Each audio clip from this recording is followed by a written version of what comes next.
నీకు దమ్ముంటే నువ్వు నిజంగా వైఎస్ఆర్సీపీ అధ్యక్షుడు అయితే, నువ్వు నిజంగా మనిషివి అయితే, నీకు దమ్ముంటే అసెంబ్లీకి వచ్చి మాట్లాడు.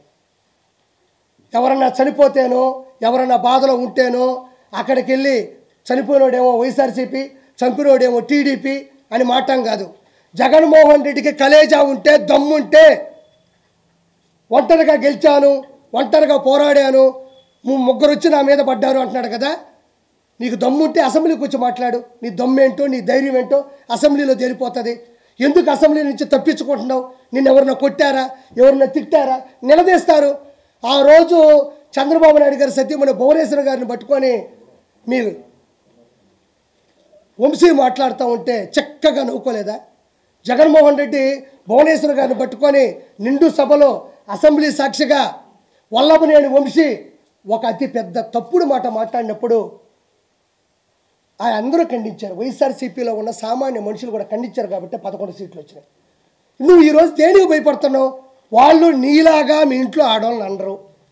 100% మాటిస్తున్నా జగన్మోహన్ రెడ్డి, మీ ఇంట్లో ఉండే ఆడవాళ్ళు కానీ, మీ ఇంట్లో ఉండే పెద్ద మనుషులు కానీ, ఈ కూటమి సభ్యులు ప్రముఖంగా చంద్రబాబు నాయుడు గారు కానీ, మంగళగిరి ఎమ్మెల్యే అయినటువంటి ఐటీ మంత్రి అయినటువంటి ఎవరైతే ఉన్నారో లోకేష్ గారు కానీ, డిప్యూటీ సీఎం పవన్ కళ్యాణ్ గారు కానీ, ఆడవాళ్ళ గురించి అయితే 100% నిండు సభలో తప్పుగా మాట్లాడరు. వాళ్ళు 100% నువ్వు అన్నా కూడా తిరిగి మాట. ఇంకెందుకు భయపడుతున్నావు? ఎందుకు భయపడుతున్నావు అంటే నువ్వు చేసిన అవినీతి, నీకున్న అజ్ఞానం, నువ్వు చేసిన తప్పుడు చేష్టాలు. శ్రీరెడ్డి చేత ప్రత్యేకంగా ఒక ఆడమనిషి చేత బూతులు తిట్టించి తట్టుకొని వర్రా రవీందర్ రెడ్డి అని ఉంటాడు. మీకు చాలామంది తెలియకపోవచ్చు, జనాలకు తెలియాలి. వర్రా రవీందర్ రెడ్డి అని ఒకడు ఉంటాడు. ఆడెవడో కాదు, భారతీ రెడ్డి పర్సనల్ సెక్రటరీ. ఇది చాలామందికి తెలియదు, దయచేసి జనాలు తెలిసేలా చేయండి. వర్రా రవీందర్ రెడ్డి అని ఉంటాడు, వైఎస్ భారతీ రెడ్డి గారి పర్సనల్ సెక్రటరీ, పిఏ. ఆ వ్యక్తి రియల్ టైం గవర్నెన్స్లో ఒక జాబ్ తీసుకొని 80,000 శాలరీ ఇప్పించి, ఆ వ్యక్తి ఫేస్బుక్లో మీరు వెళ్తే అతను ఫేస్బుక్లో పెట్టిన పోస్టులు చూస్తే మీరు అందరూ బిత్తరపోతారు. చాలామందికి తెలియదు అది. నేను అవి చూపిద్దామని కూడా ప్రింట్లు తీసుకొని అవి చదివాలన్నా, ఒకవేళ మీరు తీసి ప్రచురించాలన్నా కూడా మన కళ్ళలో నీళ్ళు తిరిగిపోతాయి. అంత దారుణమైనటువంటి బూతులు. ఒక వైఎస్ భారతీ రెడ్డి గారి పర్సనల్ సెక్రటరీ ఒక చిన్న పదవి తీసుకొని అతను పెట్టిన పోస్టులు కానీ మీరు ఫేస్బుక్లో చూస్తే మనం కళ్ళలో నీళ్లు వస్తాయి. మా అమ్మ సాక్షి, వెంకటేశ్వర సాక్షిగా చెప్తున్నా. నేను వెంకటేశ్వర అన్నానంటే నేను తప్పు చేస్తే నాశనం అయిపోతా, ఆయనలాగా నాశనం అయిపోవాలని ధైర్యం నాకు ఉంది. వర్రా రవీందర్ రెడ్డి అని ప్రజలందరికీ చెప్తున్నా. ఫేస్బుక్లోకి వెళ్ళి మీరు చూస్తే ఆ బూతులు కానీ మీరు చూస్తే, మనం మగాళ్ళం కదా, మనం అందరం ఎక్కడో దగ్గర కలిసినప్పుడు సరదాగా ఏదో 2-3 అంటాం కదా, మనం అసలు పనికిరాం. ఆ బూతులు చూస్తే మీకు కళ్ళల్లో నీళ్లు ఆగవు. అంత దారుణమైనటువంటి బూతులు. అదే భారతీరెడ్డి పిఏగా ఉన్న ఒక పర్సనల్ సెక్రటరీగా ఉన్న ఒక వర్రా రవీందర్ రెడ్డి ఏమన్నా ఒక ఇంట్లో ఒక పేపర్లో వేశాడా? ఒక ఇంటి ముందు పాంప్లెట్ పంచాడా? ఫేస్బుక్లో పెట్టాడు, సోషల్ మీడియాలో పెట్టాడు. ఒక సోషల్ మీడియాలో పెట్టిన పోస్టులు ప్రపంచం మొత్తం వెళ్తాయని మీకు తెలియదా? వైఎస్ఆర్సీపీ గవర్నమెంట్లో అథారిటీగా సోషల్ మీడియాలో కొంతమంది ఉంటారని తెలియదా? అది భారతీరెడ్డి గారికి తెలియదా? మన పర్సనల్ సెక్రటరీ ఇంత దారుణంగా పెడతాడు, మీరు ఎందుకు మందలించలేదు? ఎందుకంటే మీరే ప్రోత్సహించారు. ఎక్కడైనా ఒక పిఏ ఒక పదవి తీసుకుని ప్రత్యేకంగా వర్రా రవీందర్ రెడ్డి అనే ఒక వ్యక్తి బూతుల. శ్రీరెడ్డి 5 సంవత్సరాల నుంచి మనం అసలు వినలేము అలాంటి బూతులు. నన్ను కూడా తిట్టింది ఒకసారి, మీరు కూడా చూడొచ్చు. కొవ్వూరు ప్రసన్న కుమార్ రెడ్డి మీద నేను తిరుగుబాటు చేస్తే నన్ను కానీ నా కుటుంబాన్ని కానీ అవి మామూలు బూతులు కాదు. మీరు గవర్నమెంట్లో ఉండి ఒక హోదాలో ఉండి శ్రీరెడ్డిని 4 కేసులు పెడితే మే కేసులు పెట్టమన్నా పెడతాం. అమ్మని చెన్నై నుంచి తీసుకొని రాలేరా? అన్ని బూతులు తిడుతుంటే చెన్నై నుంచి తీసుకురాలేదు ఒక ప్రభుత్వం. అంటే మీరే ప్రోత్సహించారు డబ్బులు ఇచ్చి. బోరుగడ్డ అనిలు పవన్ కళ్యాణ్ గారి కుటుంబాన్ని తిట్టిన తిట్లు, మనం తిట్లను మాత్రం వదిలేయాలి, వాటిని గుర్తు చేసుకోకూడదు. అంత అవమానంగా ఉంటాయి ఆ మాటలు. ఎవరు తిట్టించారు? వాడు ఏమన్నా ఒక పబ్బులో తిట్టాడా? 4 ముందు తిట్టాడా? ఒకటి విని చెప్పడానికి? సోషల్ మీడియాలో చక్కర్లు కొట్టింది అది. ఆ రోజు వైఎస్ జగన్మోహన్ రెడ్డి ఏం చేస్తూ ఉన్నాడు? పంచు ప్రభాకర్ ఆ విధంగా తిడతా ఉంటే ఏం చేస్తూ ఉన్నాడు? మీకు తెలియదమ్మా. కొన్ని కోట్ల రూపాయలు, కొన్ని వేల కోట్ల రూపాయలు జగన్మోహన్ రెడ్డి ఖర్చు పెట్టింది కేవలం సోషల్ మీడియాకే. ఎవరైనా పర్లే, ఇప్పుడు బాబాయ్ కానీ అన్న కానీ ఎవరైనా సరదాగా నాకు చంద్రబాబు గారు అంటే ఇష్టం అంటే చాలు మీ ఆవిడ ఫోటోలు ఆల్మోస్ట్ ఫేస్బుక్లో లాగేసుకుంటారు. వాళ్ళకి ఎక్కడి నుంచి మూర్తి నగ్నంగా ఉండే ఫోటోలు అతికిచ్చేస్తారు. అంత కొంతమంది సూసైడ్ చేసుకున్నారు, చెప్పలేకపోతున్నారు. కాబట్టి జగన్మోహన్ రెడ్డి పతనానికి రీజన్స్ ఏంటి? నా భయం ఏంటంటే ఓడిపోయారు ఆర్పీ గారు, మనం మాట్లాడక్కర్లేదని నేనేం అంటోలే. ఇక్కడ సమస్య ఏంటంటే ఒక రాజ్యసభ సభ్యుడిగా ఉన్నవాడు ప్రజలకి తీర్పు ఇవ్వాలి, నేనే తప్పు చేయలేదు అని. అతను ఖచ్చితంగా DNA టెస్ట్కి వెళ్ళాలా, లేదంటే అతను తప్పు చేశాడని చెప్పి ఒప్పుకోవాలా. ఒప్పుకుంటే ఏ శిక్ష చేస్తారో నాకు తెలియదు, అంత నాలెడ్జ్ నాకు లేదు. జగన్మోహన్ రెడ్డి 100% ప్రజలు ఆయనకి 40% ఓట్లు వేసి అంటున్నారు. 40% ఓటు నీకేసినప్పుడు 40% ఓటు నీకేసినప్పుడు ఆ ప్రజల తరపున అసెంబ్లీకి వచ్చి పోరాడకుండా పులివెందులో గెలిచావు, రాజంపేటలో గెలిచారు, అరకులో గెలిచారు, పాడేరులో గెలిచారు, దర్శిలో గెలిచారు, ఎర్రగొండపాలెంలో గెలిచారు, పొంగనూరులో గెలిచారు, తంబాలపల్లిలో గెలిచారు, మంత్రాల్లో గెలిచారు, ఆలూరులో గెలిచారు. ఈ 11 మంది అసెంబ్లీకి వెళ్ళకుండా పోతే మిమ్మల్ని గెలిపించిన మనుషులు ఏమవ్వాలని ఈరోజు నేను ప్రశ్నిస్తున్నా. 11 మంది కాదయా, ఒక్కరు గెలుస్తారు. ఆ ఒక్కరైనా అసెంబ్లీకి పోయి వాళ్ళ సమస్యలు అక్కడ చెప్పడానికే కదా అసెంబ్లీ ఉంది. మెంబర్ ఆఫ్ లెజిస్లేటివ్ అసెంబ్లీ వీళ్ళందరూ ఎందుకున్నారు? శాసనకర్తలు ఎందుకున్నారు? శాసనసభ్యులు ఎందుకున్నారు? అంటే నువ్వు పోకపోగా 10 మందిని చెడగొట్టి వాళ్ళు ఎంతో కష్టపడి వాళ్ళని నమ్మి 11 నియోజకవర్గాల్లో ఓట్లేసి గెలిచారు వాళ్ళు. ఆ 11 నియోజకవర్గాల్లో ఉండే జనాలు ఈరోజు నమ్ముకున్నారు ఆ 11 మందిని. వాళ్ళు అసెంబ్లీకి పోకపోతే నిన్ను నమ్ముకొని వస్తే ఆ 11 నియోజకవర్గాలు ఏమవ్వాలని ఈరోజు జగన్మోహన్ రెడ్డిని నేను ప్రశ్నిస్తున్నా. నీకు దమ్ముంటే, నీకు ధైర్యం ఉంటే, నీకు కలేజా ఉంటే, నేను ఒక్కడే వచ్చానంటున్నావు కదా, నీకు దమ్ముంటే అసెంబ్లీకి రా. నువ్వు అసెంబ్లీకి రా, నేను మాటిస్తున్నా నా పార్టీ నుంచి. నువ్వు భువనేశ్వర్ గారిని అన్నట్టు, రాయపాటి అన్న గారిని అన్నట్టు, అదేవిధంగా పాపం ఉండవల్లి అనుష గారిని అన్నట్టు, మంగళపూడి అనిత గారిని అన్నట్టు దయచేసి మా ప్రభుత్వం అనదు. మాకు సంస్కారం ఉంది. మేము ఏ రోజు ఆడవాళ్ళ గురించి అసభ్యంగా మాట్లాడాలి, అసభ్యంగా చిత్రీకరించలేదు. నీ భయం ఏంటంటే మీ ఆడవాళ్ళ జోలికి రాము. ఒకటే మందల రాజకీయంలో నువ్వేం తప్పు చేసావు, నువ్వేమో అగాజ అంటే ఎంత అజ్ఞానంగా ప్రవర్తించావో, ఎంత దారుణాలు చేసావో వాళ్ళు ప్రశ్నిస్తారు. నువ్వు కూడా వచ్చి ప్రశ్నించు. మన 7,000 రూపాయలు పాపం అందరికీ మనందరికి కూడా పింఛన్లు ఇవ్వడం జరిగింది. ఇప్పుడు చెప్పారు మనిషి 15,000 రూపాయలు అన్నారు. ఏం వచ్చాగవా జగన్మోహన్ రెడ్డికి? షుగర్ ఏ లెవెల్లో ఉందో నాకు అర్థం కావడంలే. జస్ట్ నెల 10-15 రోజులైందమ్మా. మొన్నే పాపం 14-15 లక్షల కోట్ల రూపాయలు అప్పు పెట్టి ప్రజాధనాన్ని ప్రజలకు చాలామంది తెలియదన్నా, ఈ భూమి మీద పుట్టిన ప్రతి ఒక్కడికి ఈ భూమి మీద ఒక హక్కు ఉంటుంది. కొండలు ప్రకృతి వనరులే. ఋషికొండ దేవుడి సన్నిధితో సమానం. 7 ఋషుల పైన యాగాలు చేశారంట. తిరుమల కొండ నాశనం చేశాడు. ఒక కొండ లేదు, ఒక ఇసుక లేదు. ఈరోజు రోడ్లు మీకు వేయలేదని మీరు ఫీల్ అవుతున్నారు. రోడ్లు వేసేసారని సంతకాలు పెట్టుకోవాలి. ఎప్పుడు 1,000 కోట్లు 1,00,000 కోట్లు డబ్బులు తీసేసుకున్నారు. ఆ అభివృద్ధి జరిగిపోయినట్టు అందులో సంబంధించినటువంటి అధికారుల చేత సంతకాలు పెట్టి ఆ డబ్బుల్ని పంచేసుకున్నారు. కొన్ని లక్షల, ఒక్క విజయసాయి రెడ్డి దగ్గర 5 లక్షల కోట్ల రూపాయల డబ్బులు ఉంది. కాదు అంటే నేను తప్పు చేశానంటే నా మీద కేసు పెట్టమను. నేను మొన్న కూడా చెప్పా, రోజా దగ్గర 3,000 కోట్ల రూపాయలు ఉంది అని చెప్పాను. నేను ఉంది. ఎన్ని ఇసుక, ఎంత దౌర్జన్యాలు, ఎన్ని దందాలు, ఎన్ని రిజిస్ట్రేషన్లు, ఎన్ని కానుకలు. ఈరోజు 5 లక్షల కోట్ల రూపాయలు బ్లాక్ మనీ ఒక విజయసాయి రెడ్డి దగ్గర ఉంది. విజయసాయి రెడ్డి ఎవరండి? ఒక చార్టెడ్ అకౌంట్. అంతేనా? ఒక చార్టెడ్ అకౌంట్. ఎక్కడి నుంచి వచ్చింది ఈ పదవి? కేవలం ఇతని లెక్కలన్నీ అతని దగ్గర ఉన్నాయి, అతని లెక్కలన్నీ ఇతని దగ్గర ఉన్నాయి. అతని లెక్కలు ఇతను తేల్చేస్తాడంటే కుదరదు. కాబట్టి మనోడికి డైరెక్ట్గా ప్రత్యక్ష రాజకీయాలు గెలవలేడు. కాబట్టి ఏదో నామినేటెడ్ పోస్ట్ ఇవ్వాలి కాబట్టి మెంబర్ ఆఫ్ పార్లమెంటు, ఎగువ సభ, రాజ్యసభ ఇవ్వడం జరిగింది. అంటే నేను ఒకటే చెప్తున్నా, ఈరోజు పోలవరం అవ్వాలి అంటే 1,00,000 కోట్లు కావాలంటే ఈ 1,00,000 కోట్లు నేను చెప్పిన 10 మంది దగ్గరే ఉంది. ఒకడేమో అంటాడు నాకు పోలవరం అర్థం కాలేదు అంటాడు, పోలవరం జనాలకు అర్థం కాదంటాడు. ఎందుకని అడిగితే నాకు అర్థం కాలేదంటాడు. ఒరే నాయన, మేము జబర్దస్తులో ఈ జోకులు ఎన్నో వేసాం. మేము జబర్దస్తులో ఇలాంటి జోకులు కొన్ని కోట్లు వేసాం, 16 రేటింగ్ చూసాం. ఈరోజు ఈ స్థానం ఉందన్నా, ఇంకోటి ఉందన్నా మాకు జబర్దస్తే, నేనే కాదనలేదే. నేను వాదించింది సంస్థ మీద, జబర్దస్త్ షో మీద కాదు. మేము ఇలాంటి జోకులు జబర్దస్తులు ఎన్నో వేసేసాం. ఒకడంటాడు ఐటీ పరిశ్రమలు తీసుకురాలేదంటే నేను ఫారిన్కి వెళ్తే నాకు చలి తగులుతుంది, నాకు పెదాలన్నీ పగిలిపోతాయని ఒకడంటాడు, అదొక జోకు. ఒకడేమో పోలవరం అనేది ఎవరికి అర్థం కాదు, ఎందుకంటే నాకు అర్థం కాదంట. అంటే ఏంది ఇది? ఒక జల వనరుల అభివృద్ధి శాఖ మంత్రి ఒక ఇరిగేషన్ డిపార్ట్మెంట్ మినిస్ట్రీ ఇస్తే ఈ విధంగా మాట్లాడతారా? ఏముంది అక్కడ పోలవరం అర్థం కాకపోవడానికి? కృష్ణా అనేది గోదావరి అనుసంధానం కలపగలిగిందే పోలవరం అంటారు. ఏలూరు జిల్లాలో పోలవరం ఒకటి ఉంది. ఇది పూర్వం 1941వ సంవత్సరం వెంకటకృష్ణ అయ్యంగారు ఎవరు ఒక ఆయన వచ్చి, సార్ గోదావరి జలాలు అనవసరంగా నీళ్లు వెళ్ళి బంగాళాఖాతంలో కలిసిపోతుండాయి, ఇదొక్కటి దయచేసి కొంచెం టైం అయినా నాకు ఇస్తాను, నేను మనస్ఫూర్తిగా ప్రస్తుతం కోరుకుంటున్నాను. నేను ఈరోజు పోలవరం గురించి ఒక 4 మాటలు చెప్తాను. నాకు తెలిసింది, చాలామందికి ఇది తెలియదు.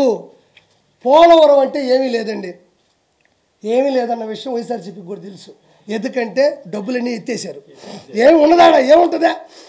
పోలవరం అనేది ఏంటంటే కృష్ణా నది గోదావరి నది ఈ రెండింటినీ కలుపుతూ ఒక ప్రాజెక్ట్ చేయాలి, ఒక డ్యామ్ కట్టాలి, ఒక రిజర్వాయర్లు కట్టాలి. రిజర్వాయర్ అంటే రిజర్వ్ నిల్వ ఉంచడం అంటారు. గోదావరి నది అనేది పైన ఉంటుంది, కృష్ణా నది కింద ఉంటుంది. గోదావరి నది దగ్గర లెక్కలేనన్ని నీళ్లు, కొన్ని లక్షల ఎకరాలు సాగు, అంటే ఒకటి కాదు పంట, 2 పంటలు ఇచ్చు, 3 పంటలు కూడా ఇచ్చు. అన్ని నీళ్లు పైనుంచి వచ్చే నీళ్లు, వర్షధారాల నుంచి వచ్చే నీళ్లు ఆ గోదావరిలోకి వచ్చి మనం అడ్డుకట్ట వేయకపోవడం వల్ల, దాన్ని అడ్డుగా ఏమీ పెట్టలేకపోవడం వల్ల వచ్చే నీళ్ళు వచ్చినట్టు తెలిపి సముద్రంలో కలిసిపోతున్నాయి. ఆ నీళ్ళని మనం ఒక రిజర్వ్ చేసుకొని, ఒక ఆనకట్ట కట్టుకొని, ఒక డ్యామ్ కట్టుకుంటే ఆ నీళ్ళని అలా ఆపగలిగితే, ఆ నీళ్ళని మనం ఏం చేస్తామంటే దానికి అడ్డంగా వాలు కట్టుకుంటే ఆ నీళ్ళని 2, ఒక లెఫ్ట్ కెనాలు, ఒక రైట్ కెనాల్ అని 2 రకాలు ఉంటాయి. ఆ నీళ్ళను 2 వైపులకు మళ్ళిస్తే ఒక పక్క విశాఖపట్నం ఒక 3 లక్షల ఎకరాలకి సాగునీళ్ళు ఇవ్వచ్చు, తాగునీళ్ళు ఇవ్వచ్చు, కర్మాగారాలకి పరిశ్రమలకు కూడా మనం నీళ్ళు ఇవ్వచ్చు. ఇటు నుంచి కృష్ణాకు పంపించవచ్చు, కృష్ణాకు కూడా కొన్ని లక్షల నీళ్ళని పంపించవచ్చు.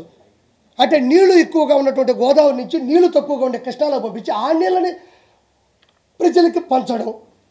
కాకపోతే ఇక్కడ సమస్య ఏమొచ్చిందంటే, ఇది చిన్న విషయమే కదా, చేయొచ్చు కదంటే ఏమీ లేదండి. ఈ గోదావరి నీళ్ళు ఏవైతే వెళ్ళిపోతున్నాయో ఆ నీళ్ళకి అడ్డంగా ఒక డ్యామ్ కట్టాలి. ఆ డ్యామ్ కట్టాలంటే అది చాలా దూరం లోతు, అంటే బంకమట్టి, ఇసుక, అంటే గట్టి ఏదైతే మనం దృఢంగా ఉండే నేల ఉంటుంది కదా, ఆ నేల చాలా లోతులో ఉంది. అక్కడికి వెళ్ళి ఆ భూమి మీద మనం గోడ కట్టాలి, ఆనకట్ట కట్టాలి. ఇప్పుడు దాని మీద కట్టాలంటే అవ్వదు కదా. అప్పుడు ఏం చేయాలంటే అది అవ్వదు కాబట్టి ఇలా వెళ్తున్న నీళ్ళు ఏవైతే ఉన్నాయో వృధాగా, దానికి డయాఫామ్ వాల్ అని ఒకటి కట్టి ఆ నీళ్ళని ఇటు మరల్చి ఇక్కడ ఆనకట్ట కట్టాలి. ఇటు వెళ్తున్న నీళ్ళకి అడ్డుగా ఒక గోడ కట్టి ఇట్ట తిప్పి నీళ్ళని ఇక్కడ ఒక ఆనకట్ట కట్టాలి. అంటే ఇది పూర్తి చేసి ఆ నీళ్ళకి ఆనకట్ట కట్టి దానికి గేట్లు పెట్టి చేయాలా. 2 పక్కల 2 కెనాలు కట్టాలా.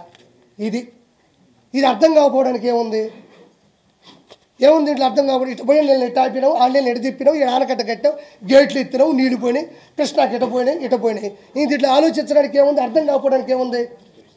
డబ్బులు సరిపోవట్లేదు అనే దానికి ఓకే, రాష్ట్ర బడ్జెట్ ఎలా ఉందో మనకు తెలుసు, తెలియకపోవచ్చు. కాబట్టి ఫైనల్గా కోరుకునేది ఏంటంటే, ఇక్కడ రాష్ట్రం రావణ కష్టంలో ఆయన ఎదురు చూస్తున్నాడు. కాబట్టి ప్రజలందరూ కూడా చాలా వరకు చైతన్యం అవ్వాలా. వీళ్ళందరూ ఆగడాలు కూడా అతి తక్కువ సమయంలోనే మూసేసే ప్రయత్నం జరుగుతూ ఉంది. కాబట్టి ఇది నేను చెప్పాలనుకుంటుంది. ఏటు విజయసాయిరెడ్డి మర్యాదగా వెళ్ళి ప్రజాస్వామ్యంలో ఉండవు కాబట్టి DNA టెస్ట్ చేయించుకోవాలా. రెండోది అసెంబ్లీకి జగన్మోహన్ రెడ్డి రావాలా. ఇవి 2 రాగలిగితే ఎంతో కొంత మిమ్మల్ని జనాలు విశ్వసిస్తారు. నేను కూడా చెప్తాను, 2029లో నాకు తెలిసే వైనాటు 175 కూటమి. ఈరోజు చెప్తున్నాను నేను ధైర్యంగా, మీరు చేసే ప్రయత్నాలు, మీరు చేసే చేష్టలు ఇదే విధంగా ఉంటే వైనాటు 175 2 ఇచ్చాడు, 1 మధ్యలో మైనస్ కొడితే 0. ఎంతతో కథం. అడగండి అన్న, మీరు అడగండి.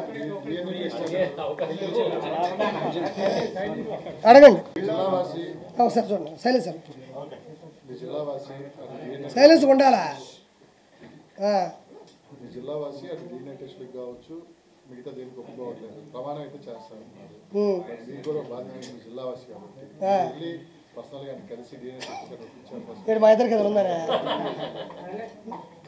పర్సనల్గా ఏం చెప్పలేదనా, ప్రజాస్వామ్యంలో ఉన్నాడు, అది పెద్ద ఇష్యూ అయింది, వైరల్ అయిపోయింది. 100% ఆయన ఏమంటున్నా అంటే, నేను ఇంతవరకు ఆవిడ దగ్గర నేను డైవర్స్ తీసుకోలేదండి, రేపు ఏదన్నా బిడ్డ పుడితే రేపు నాకు పుట్టాడని చెప్పేసి నా ఆస్తుల భాగానికి వస్తారు, నాకు భయంగా ఉంది, కాబట్టి తను ఎవరికి పుట్టారు చెప్పేస్తే నేను ఈ ఇష్యూ తీసుకుని నేను డైవర్స్ తీసుకుని వెళ్ళిపోతానని చెప్తున్నాడు.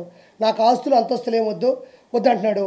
ఇంకో మధ్యలో ఒక మాట చెప్పాలా, ఇప్పుడు 2,60,00,000 2,50,00,000 పెట్టి ఆవిడ ఒక విలా కొనుక్కునింది, 100% విలా కొనుక్కుంది, ఆధారాలతో సహా పట్టుబడింది. ఆయనే చెప్తున్నాడు, నేను 1,60,00,000 పెట్టుకొని బ్యాగు పట్టుకొని వచ్చాను, నాకు ఇద్దరు కూతురు పుట్టారు కాబట్టి నాకు, ఆయన చెప్పేశాడు, ఒప్పుకునేశాడు. రేపు కేసు వస్తే ఆయన కూడా జైలుకి వెళ్తారో వేరే విషయం.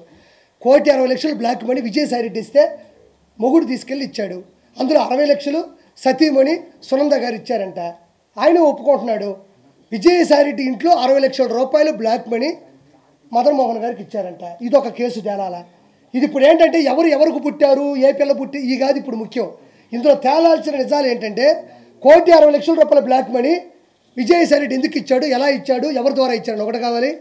3 కోట్ల రూపాయల విల్లా ఎండోమెంట్ అసిస్టెంట్ కమిషనర్గా ఉన్నటువంటి శాంతి గారు ఎలా సంపాదించారో చెప్పాలి. ఇది చూసిన తర్వాత వెంటనే కేసు బుక్ చేసి ఈ శాంతి అనే ఒక వ్యక్తి, శాంతి గారు, మనం ఇంకా ప్రూవ్ లేదు కూడా మనం తప్పు మాట్లాడకూడదు, ఎన్ని ఎండోమెంట్ భూముల మీద సంతకాలు పెట్టిందో, ఎన్ని కబ్జాలు చేశారు, ఎన్ని చేశారన్నది కూడా దీని ద్వారా బయటకు రావాలని కోరుకుంటున్నా. అది ఆయనకే ఆయన వస్తాడు, లేకపోతే చర్యలు తీసుకుంటారు.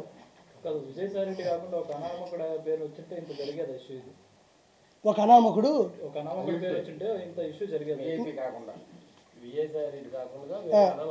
ఇప్పుడు ఒకటన్నా, ఇప్పుడు ఒక అనామకుడు అనుకో అంత ప్రెస్ ఉండదు. ఇప్పుడు కోర్టులో చాలా కేసులు ఉన్నాయి, ఫ్యామిలీ కేసులు ఉన్నాయి, సివిల్ ఉన్నాయి, క్రైమ్లు ఉన్నాయి, అన్నీ ఉన్నాయి. మీరు ఎవరిని తీసుకెళ్ళి మైకి పెడతారు? మీరు అంటే మీరే చెప్పండి, మీరు మైకి తీసుకెళ్ళి మీరు ఎంత ఆసక్తంగా ఉందా, ఎంత ఆనందంగానూ చూస్తారు అంతే. ఒక ప్రెస్ వచ్చిందంటే దేనికి వస్తుంది? అందులో విషయం ఉందనే దానికన్నా వివరణ ఇచ్చేవాడు ఎవడని ఉంటుంది అంతే. ఇంకోటి విచ్చలవిడిగా రోడ్డు మీద పడాలి, లేదంటే అది భావోద్వేగానికులోనే పెద్దదవ్వాలి. అది లేనప్పుడు నేను అదే అంటున్నా, ఇప్పుడు కెమెరా అనేది అన్ని చోట్ల పెట్టాలని మనకే ఉంటుంది, అది వెలుగులోకి ఎంతవరకు వచ్చింది? ఇప్పుడు ఉందనా, నాకు రేపు కేసు వస్తే నీకే ఫోన్ చేస్తా, వచ్చి ప్రెస్ మీట్ పెట్టి, తప్పే ఉంది అందులో. అతను చూడు, ప్రజలు వేరు, ప్రజల చేత ఎన్నుకోబడ్డ వ్యక్తి వేరు. ప్రతి కాన్స్టిట్యున్సీలో, ప్రతి నియోజకవర్గంలో 2 లక్షల చిల్లర ఓట్లు ఉన్నాయి. అంటే 2 లక్షల మంది అతను ఎంచుకున్నట్టే. అపోజిషన్కి వేసినా, పొజిషన్కి వేసినా 2 లక్షల మందికి అతను బాధ్యుడే. అలాంటి ఒక రాజ్యసభ సభ్యుడు ఢిల్లీలో పార్లమెంట్లో ఎగువ సభలో కూర్చున్న ఒక వ్యక్తి ఎలాంటి అలిగేషన్ వచ్చినప్పుడు ఖచ్చితంగా అతను సమాధానం చెప్పి తీరాలి. ఎవడైనా చెప్పాలి. ఎవరి శక్తి కొలది, ఎవరు హొందా, కొంతమంది బయటపడరు, కొంతమంది బయటపడతారు. అతను రాజ్యసభ సభ్యుడు కాబట్టి అతను ప్రజల చేత పైన ఉన్నాడు కాబట్టి ఆ ప్రజలకు సమాధానం చెప్పి తీరాలి. ఇప్పుడు ఒక కుటుంబం చేత ఎన్నుకున్నాడైతే ఆ కుటుంబం పెద్దగా సమాధానం చెప్పాలి. వైఎస్ఆర్సీపీ అధికారంలో ఉన్నప్పుడు బూతుల ప్రవాహం ఏ విధంగా మనం చూసాం. అవును. సో ఈయన రాజ్యసభ సభ్యుడే ఉంది, మీడియా ప్రతినిధులపై కుటుంబం మీదే చేసిన వ్యాఖ్యలు కొంత దుమారాన్ని ఎత్తుతాయి. సో ఒక బాధ్యతాయుతమైన పదవిలో ఉన్న విధంగా మాట్లాడతాను అన్నా. నేను ఒకటి చెప్తాను, నా చిన్నప్పుడు సినిమాల్లో చూసినా, బయట చూసినా ఒక 2 డైలాగులు వినేవాడిని. మనిషికి కావాల్సింది అధికారంలో ఉంటే ఏమైనా చేయొచ్చు, రెండోది డబ్బు ఉంటే ఏమైనా చేయొచ్చు. ఫస్ట్ది కోల్పోయినా, రెండోది వాళ్ళ దగ్గర లక్షల కోట్ల రూపాయలు వాళ్ళ దగ్గర ఉన్నాయి. డబ్బుతో కాంది ఏదీ లేదు అన్న రెండో సామెతను వాళ్ళు తీసుకున్నారు. ఏంటంటే ఈ 5 సంవత్సరాలు వాళ్ళు ఎలా బతికారంటే, యమదొంగ సినిమాలో ప్రియమణి గారిని కాపాడడానికి జూనియర్ ఎన్టీఆర్ గారికి వచ్చినప్పుడు పందులు బలిసినట్టు చూడాలి. ఒక 5 మంది ఉంటారు, గుర్తుందా మీకు? పాప ప్రియమణి గారిని అల్లాడిస్తుంటారు 5 మంది, జయప్రకాష్ రెడ్డి గారు. అప్పుడు జూనియర్ ఎన్టీఆర్ గారికి వచ్చి బెల్ట్ తీసుకొని కొడుతుంటాడు. 5 మందిలో వీళ్ళు ఒకటే, ఆ పేరు నాని, కొడాల నాని కావచ్చు, మా అనిల్ కుమార్ యాదవ్ కావచ్చు, ఈ అంబటి రాంబాబు కావచ్చు, పందులు బలిసినట్టు బలిశారు. ఆంధ్రప్రదేశ్ డబ్బులు తిని పందులు బలిసినట్టు బలిసినారు. ఇప్పుడు జూనియర్ ఎన్టీఆర్ గారిలాగా ఇప్పుడు అసలు శిశులని మనిషి వచ్చాడు. వాళ్ళకి ఏం చేస్తున్నామో తెలియనటువంటి ఆలోచనలో ఇప్పుడు ఎవరో పాపం ఒక అతను అన్నాడు, రే ఏందిరా నీకు నాకు ఉన్నట్టే అంటున్నాడు, అదిరా అంటున్నాడు, ఇదిరా అంటున్నాడు. నేను ఒకటే అంటున్నా, వాళ్ళు నిన్ను చాలా సభ్యతంగా చాలా మాట్లాడారు, చాలా మంచిగా క్వశ్చన్లు అడుగుతున్నారు. నీ ఆక్రోశం ఎవరి మీద ఎలగక్కాలి? వాళ్ళకి చెప్పాల్సిన సమాధానం చెప్పి నీలో నువ్వు మాట్లాడుకొని నువ్వు ఏం చేయాలో అది చేయాలి తప్ప నన్ను ప్రశ్నించకూడదు, నన్ను ఎవరూ ప్రశ్నించకూడదు. అదే విజయసాయిరెడ్డి ఇన్ని మైకులు పెట్టుకొని ఏ రోజైనా మాట్లాడినాడా? ఎప్పుడు చూసినా సాక్షి పెట్టుకోవడం, సాక్షిలో పొరపాటు మాడితే ఆయన ఎడిటింగ్ చేసుకోవడం, ఎంత బాగుందో ఆయన విజలు కొట్టుకొని అందులో ఎట్టేవాడు. అందులో కూడా మనం బాధపడాల్సింది ప్రశ్నలో కొంతమంది కూడా అదేదో అంటే తెగనవేరు. యూనిటీ మీలో మిస్ అయితే మీరు కూడా అందరికీ చీప్ అవ్వడం అనేది చాలా చిన్న విషయమే. మనమే సంగడాగిపోతాం. ఈరోజు ఎట్టకేలకి శ్రీరెడ్డి మీద కేసు బుక్ చేశారు కర్నూలు. ఎన్ని చేయలేదా ఈసారి యాక్షన్ ఉంటుందా లేకపోతే అలా నెల 10 రోజులే ఇల్లు వేయను, పేడ తెచ్చుకున్నాం, నీళ్ళలో కలిపినాం, కింద చల్లాలా, ముగ్గెయ్యాలా. ఇంకోటి మనకు రాజధాని లేదు, ఇంకోటి డెవలప్మెంట్ అసలు లేదు. ఇప్పుడు దాన్ని లోపలికి వెళ్ళి లోతుగా చూడాలా, ఏది పోయిందో ఎత్తుక్కోవాలా, ఎంత అప్పు తెచ్చినాడో తెలియాలా, ఈ అప్పులు తీర్చడానికి నిందలేసుకోవాలా. ఇప్పుడు వెంటనే దుష్టుల్ని సంహారం జరగాల, ఒక పక్క ఇది చేయాలా, ఒక పక్క పరిశ్రమలు తేవాలా, ఇంకో పక్క ఈ పరిశ్రమలు చెడగొడతామని చెప్పేసి ఇలాంటివి దౌర్భాగ్యంగా చేస్తున్నాడు కావాలనే. పరిశ్రమలు వస్తే ఎక్కడెక్కడ ఎదుగుదల ఉండదేమో ఈ విధంగా నరుక్కుంటున్నారు. రేపు ఏదైనా సమ్మెలు జరిగిందంటే, మన కార్మిక పరిశ్రమ పడిపోయిందంటే, పరిశ్రమ అంటే 10 మంది పనిచేస్తారనా, ఒక పరిశ్రమ వస్తుంది, ఐటీ పరిశ్రమ. ఈ విధంగా నరుక్కుంటా సమ్మెలు చేసుకుంటా ఉంటే లక్షల కోట్లు పెట్టుబడి పెట్టి లక్షలు సంపాదించాలనుకున్న ఏ పరిశ్రమ మూతపడిందంటే ఆ పరువు పోద్దనుకుంటారు. ఇలా అసభ్యంగా ఇలా మైలేజ్ తగ్గిస్తూ ఉంటే ఏం జరుగుతుంది మీకు తెలియదు ఏముంది. కాబట్టి పరిశ్రమలు మీరు నమ్మరుగానే వాళ్ళు నిజంగా చాలా దృఢమైన సంకల్పంతో ఉన్నారు, తండ్రి కొడుకులు ఇద్దరు కూడా. వాస్తవంగా నాకు తెలిసింది చెప్తాను, నేను పార్టీ సభ్యుని కాదు. వాళ్ళు పరిశ్రమలు తెస్తున్నారు, మంచి మంచి పరిశ్రమలు. ఈ విధంగా ఈ పనులు చేయడం వల్ల కొంచెం వాళ్ళు ఇబ్బంది పడుతున్నారు. నేను అందుకే అంటున్నా, ప్రజలు ఉత్తేజితమయ్యి తల్లిదండ్రులకు ప్రతిరోజు మనం చెప్తానే ఉండాలి. అధికారంలోకి వచ్చి 30 రోజులు అవుతుంది, 30 మర్డర్లు జరిగాయి ఆంధ్రప్రదేశ్లో. ఇది లోకేష్ గారు రెడ్ బుక్లో ఉన్న స్క్రిప్ట్ ప్రకారం జరుగుతుందని చెప్పి వినిపిస్తున్నారు. రెడ్ బుక్ అంటే ఏందన్నా? ఎర్ర పుస్తకం అంటే ఏందన్నా? దానికి చెప్పలేదు సమాధానం. ఏదో పెద్ద ఈయన కాబట్టి సాధించాడు ఎర్ర పుస్తకం. రెడ్ బుక్ అంటే ఏంటంటేనమ్మా, రెడ్ బుక్ అంటే ఏంటంటే ఏముంటుంది, ఎవడైతే తప్పు చేశాడో లా ప్రకారం బయలా వాళ్ళని కేసులు పెట్టంటే ఏదో తోసి కాదు, ఏ తప్పు చేస్తారో ఆ తప్పుని వెలికి తీసి వాళ్ళకి శిక్షించడం. సోషల్ మీడియాలో ఇప్పటి వరకు మనం చూస్తుంది ప్రభుత్వం వచ్చి ఇంకా నెల 15 రోజులు అవ్వాలి, కానీ క్రైమ్ రేట్ ఎక్కువ పెరిగిపోయింది ఆంధ్రప్రదేశ్లో. గల్లీలో మరణాలు జరిగిపోతున్నాయి, కానీ ఇలాంటి ప్రాపకాండ ఎక్కువ జరుగుతుంది. ఇది ఎంతవరకు నిజం ఉందంటారు? నేను ఒకటి చెప్తున్నానండి, చనిపోయే ప్రతి వ్యక్తి వెనక జగన్మోహన్ రెడ్డి రాక్షసత్వం ఉంటుంది. జగన్మోహన్ రెడ్డి గంజాయి ఇచ్చి మనుషులను చంపించేసి అతనే వచ్చి పరామర్శిస్తాడు.